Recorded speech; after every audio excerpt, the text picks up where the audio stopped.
Welcome to Pindar Poetry. We hope you learned something new. Put on gloves and goggles before you touch the 12V battery terminals. Open the hood and prop it securely. Park on level ground and set the parking brake. Identify the negative terminal, marked with a minus sign and black cover.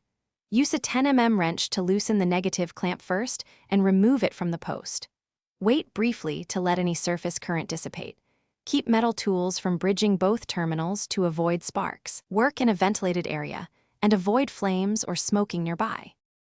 After removing the negative clamp, loosen the positive clamp with the 10 mm wrench. Lift the positive terminal straight up off the post and set it aside with a cover. Mix 1 tablespoon baking soda with 1 cup water to neutralize corrosion. Scrub the battery posts and inside the clamps with a wire brush soaked in that solution. Rinse with clean water and dry with a lint-free cloth.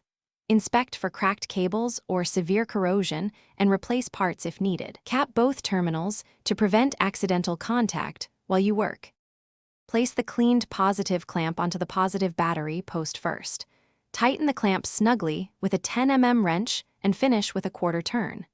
Next, place the negative clamp onto the negative post and tighten it the same way. Apply a thin layer of terminal protectant or petroleum jelly to reduce future corrosion.